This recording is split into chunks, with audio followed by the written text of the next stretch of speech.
Emma stood at the observation deck of the celestial citadel, her crystalline fingers pressed against the viewport as she watched the human fleet approach. The war had raged for 3 cycles, devastating worlds on both sides. Her people, the Valorians, had finally agreed to the unthinkable, a marriage alliance with humanity. And she was the sacrifice. The peace treaty required a union between their species. Emma, daughter of the High Archon, would marry a human warrior. When she first learned his name, Jason, she had wept for 7 days. Humans were brutal, primitive, their bodies fragile and short-lived. How could she bind herself to such a creature? Jason arrived in simple military dress, not the ceremonial armor she expected. He was tall by human standards, with dark hair and eyes that held an unsettling calmness. During the ceremony, his hand was warm when it touched hers, so different from the cool luminescence of Valerian's skin. "I know you didn't choose this," Jason said quietly during their first private moment. His voice was rough, lacking the melodic quality of her people. "But I'll try to make it bearable." Emma said nothing. What could she say? That she found humans repulsive? That their short lifespans made this union a temporary inconvenience at best? She remained silent, and Jason didn't press her. The first month was awkward. Jason respected her space, never demanding the intimacy a marriage would normally require. He was methodical, disciplined, rising before the artificial dawn to train in the embassy's gym. Emma watched him sometimes through the security feeds, curious despite herself. For a species considered weak, he moved with surprising efficiency. "Why do you train so hard?" she asked one morning, finally breaking her self-imposed silence. "The war is over." Jason looked up from his breakfast, some unappetizing human meal, and smiled slightly. "Hope for the best, prepare for the worst." Old human saying. "Paranoid," Emma muttered. "Practical," Jason corrected gently. Everything changed when the Crithian Empire violated the neutral zone. They were a predatory species, more advanced than both Valorians and humans, and they saw the alliance as weakness.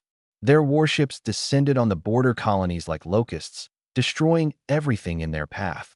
The Valerian Council convened an emergency session. Emma attended, as was her right, with Jason standing silently behind her. She listened as her father and the other leaders debated strategy, their voices rising in panic. "We cannot fight the Crithians," one advisor insisted. "We must sue for peace, offer tribute. We've analyzed their pattern," another interrupted. "They don't want peace. They want conquest." Emma felt Jason's presence shift behind her. When she glanced back, his expression had changed. The calm was gone, replaced by something cold and calculating. "May I speak?" Jason asked. The chamber fell silent. Humans were tolerated here, but rarely heard. Her father nodded reluctantly. "The Crithian fleet is powerful," Jason began, stepping forward. "But they're overconfident. They believe you're weak, and they believe humans are irrelevant. Give me command of the human contingent and access to your defensive grid. I can stop them." Laughter rippled through the chamber. One human against a fleet? Madness. But Emma's father, desperate and seeing no other option, agreed. "You have 3 days to prove yourself, human. After that, we begin evacuation." Jason spent those 3 days in the war room, rarely sleeping. Emma found herself drawn there, watching him work. He studied star charts, fleet movements, energy signatures. His fingers danced across holographic displays with a speed that surprised her. "You actually think you can win?" she said, not quite a question. "I know I can," Jason replied without looking up. "Humans don't fight wars the way you do, Emma. We don't have your strength or your longevity. So we learn to fight smarter, dirtier, and with absolute commitment." The battle came on the 4th day. The Crithian armada entered the system, 200 warships, enough to glass a dozen worlds. The Valerian forces took defensive positions, while Jason's small human contingent of 30 ships moved forward. Emma watched from the citadel, her heart pounding in a way it never had before. Was it fear for her people? Or something else? Jason's voice came through the calm and steady. "All human units, execute Prometheus Protocol." What happened next would be recounted in Valerian history books for generations. The human ships didn't engage directly. Instead, they scattered, moving in seemingly random patterns. The Crithians laughed at the disarray, advancing confidently. Then the trap sprung. Jason had spent 3 days mining every approach vector with nuclear-tipped missiles hidden in the system's asteroid belt, each one slave to quantum-encrypted detonators. As the Crythian fleet advanced, they sailed into a death trap of their own making. Explosions bloomed like deadly flowers. Dozens of Crythian ships vanished in nuclear fire. But Jason wasn't done.